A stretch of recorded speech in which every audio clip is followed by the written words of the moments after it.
नमस्ते। काना अपनी आंख न देखे, दूसरे को पल पल निहारे, यही हाल भाजपा का है।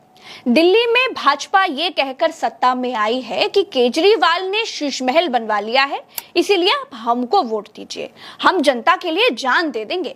लेकिन हुआ क्या? हुआ बिल्कुल इसके उल्टा। दिल्ली की जनता के साथ जामुन पर बैठे बंदर और मगरमच्छ वाली कहानी हो गई। दिल्ली की सीएम रेखा गुप्ता मैडम को अब अपने सरकारी आवास में 24 एसी चाहिए, 5 55 इंच वाले इंटरनेट से चलने वाले टेलीविजन चाहिए, 3 झूमर चाहिए, 80 से ज्यादा पंखे चाहिए, किचन में इलेक्ट्रॉनिक चिमनी चाहिए, माइक्रोवेव टोस्ट ग्रिल चाहिए, वॉशिंग मशीन, ऑटोमेटिक बर्तन धोने वाली मशीन चाहिए, पानी साफ करने के लिए आरओ भी चाहिए। सिर्फ इतना ही नहीं दोस्तों, आगे सुनते जाइए। भाई, भाजपा की सीधी साधी सरल मुख्यमंत्री जी एक बंगले में थोड़ी ना रह पाएंगी। उनको रहने के लिए दो बंगले लगेंगे। 2 बंगलों को आपस में जोड़ा जाएगा। एक में मैडम जी खुद रहेंगी, दूसरे में मैडम जी के नौकर चाकर रहेंगे और ऑफिस बनाया जाएगा। और ऐसा भी नहीं है दोस्तों कि मैडम जी किसी भूत बंगले में रहने जा रही हैं, इसीलिए उनको सब कुछ नया चाहिए। भाई, जहां मैडम जी रहने जा रही हैं वो बंगला उपराज्यपाल के सचिवालय दफ्तर की तरह इस्तेमाल हो रहा था।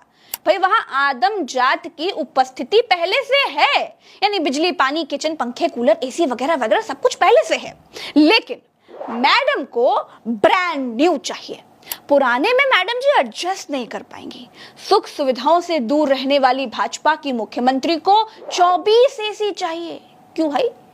चलिए, गर्मी होती होगी इसीलिए चाहिए होगी, लेकिन 3 झूमर क्यों चाहिए? क्या बिना झूमर के दिल्ली के लोगों का विकास नहीं हो सकता क्या? और बर्तन धोने के लिए ऑटोमेटिक मशीन क्यों चाहिए भाई? अगर अपना जूठा बर्तन अपने हाथ से धो लेंगी तो मैडम की महंगी वाली नेल पॉलिश कुछ खराब होने का खतरा रहेगा क्या? चलिए, ये भी मान लेते हैं कि मैडम जी मुख्यमंत्री हैं, इसलिए बर्तन धोने की मशीन चाहिए होगी। अब बर्तन धोने जैसे छोटे मोटे काम थोड़ी ना करेंगी। लेकिन दोस्तों, ये भोग विलासिता जनता के पैसे से क्यों चाहिए जी? केजरीवाल का शीश महल बनवाना गलत था, तो जनता के पैसों को पानी की तरह बहाकर भाजपाई शीश महल बनवाना भी गलत है। लेकिन गोदी मीडिया भाजपा की गोद में खेलती है, इसलिए वो आपको इस पर नहीं बताएगी, इस पर कोई बात नहीं करेगी और आपको पता ही नहीं चलेगा कि भाजपा क्या क्या गुल खिला रही है। यही भाजपा की यही मैडम जी चुनाव से पहले क्या कहती थी कि झुग्गी वालों को घर मिलेगा। अब क्या कहती हैं? अब यही मैडम कहती हैं कि झुग्गी में रहने को किसने कहा था? झुग्गी में जब तक व्यक्ति को पक्का मकान नहीं मिल जाता वो वहीं रहेगा और उसके लिए हम बेहतर सुविधाएं देंगे। किसने कहा है कि रेलवे लाइन पे जाके बसो? बिल्कुल रेलवे से सटा करके। यदि उसमें डीडीए या रेलवे एक्शन लेती है तो सरकार कुछ नहीं कर सकती। इसी भाजपा को केजरीवाल की शीश महल वाली राजनीति पसंद नहीं थी। अब इसी भाजपा को अपनी मुख्यमंत्री के लिए लाखों की भोग विलास वाली चीजें चाहिए। ऐसी ही राजनीति के लिए किसी ने खूब कहा है, लगे जो तुक्का तो शायद तीर हो जाए, फटे जो दूध तो शायद पनीर हो जाए, चोर उचक्कों को ना देखा करो हिकारत से, क्या पता कल कौन वजीर हो जाए। वादा करके मुकरना, जनता को धोखा देना भाजपा की पुरानी आदत है। मैडम को छोड़ करके प्रधानमंत्री की बातें याद करेंगे तो आपको पूरी क्रोनोलॉजी समझ में आ जाएगी कि भाजपा वोट लेने के लिए झूठ ही बोलती है। भाजपा जिस चीज का सबसे ज्यादा विरोध करती है, सत्ता में आते ही सबसे पहले वो ही काम करती है। यकीन नहीं होता तो कुछ उदाहरण दे देती हूं दोस्तों। भाजपा ने भ्रष्टाचार का विरोध किया, लेकिन सरकार में आते ही इलेक्टोरल बॉन्ड ला करके घूस को लीगल कर लिया।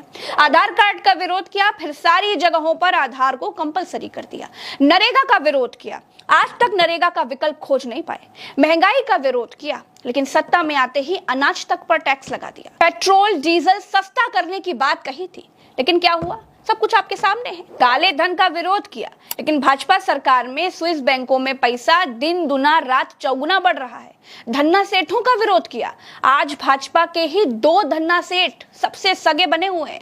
बहुत चीजें गिनाऊंगी दोस्तों तो वीडियो फर्जी ही किसी दूसरी दिशा में मुड़ जाएगा। तो रेखा गुप्ता ने कहा था कि दिल्ली में झोपड़पट्टी वालों को सरकार आते ही घर देंगे, लेकिन किया इसके उल्टा, गरीबों के घरों पर बुलडोजर चला दिया। दोस्तों, केजरीवाल के शीश महल का विरोध करते करते आज भाजपा के मुख्यमंत्री को वही सब काम करना है। अपने लिए सरकारी घर को शीश महल बनाने के लिए पहले चरण में 60 लाख रुपए सरकार के खाते से चाहिए। 60 लाख में आम आदमी का पूरा घर बन जाता है। मैडम का घर 60 लाख में केवल रिनोवेट होगा। 11 लाख के केवल एसी खरीदे जाएंगे। 6 लाख में झूमर लगेंगे। बिना झूमर के भी तो काम चल सकता था, लेकिन ऐश भी तो कोई चीज होती है। जो मजा कहां 6 लाख के झूमर में हो, वो कहां 60 रुपए के सीएफएल में मिलेगा। दोस्तों, रेखा गुप्ता के नए सरकारी बंगले यानी बंगला नंबर 1 जो राज निवास मार्ग पर पड़ता है, जल्द ही इसको शीश महल में तब्दील करने का काम शुरू ही हो जाएगा। बंगला नंबर 1 एक टाइप 7 आवास है, जिसमें 4 bedroom, drawing room, visitors hall, नौकरों के लिए कमरा है। पीडब्ल्यूडी के मुताबिक बंगला नंबर 2 को मुख्यमंत्री का कैंप ऑफिस बनाया जाएगा, जहां आम जनता से मुलाकात की जाएगी। दोनों बंगलों को जोड़ने के लिए एक रास्ता भी बनाया जाएगा। फिलहाल मुख्यमंत्री रेखा गुप्ता शालीमार बाग वाले अपने निजी घर में रह रही हैं। फिलहाल इनकी हिम्मत को दाद दीजिए, क्योंकि मैडम ने गृह मंत्री को एक बार मना कर दिया था। भाई, अपनी पार्टी के नेता को मीटिंग के लिए मना करने के लिए भी हिम्मत चाहिए होती है। फिलहाल के लिए इस वीडियो में इतना ही। आशा करते हैं कि आपको इस वीडियो से बहुत सारी जानकारियां मिली होंगी। चैनल को सब्सक्राइब करते जाइएगा, वीडियो को शेयर कीजिएगा। नमस्कार।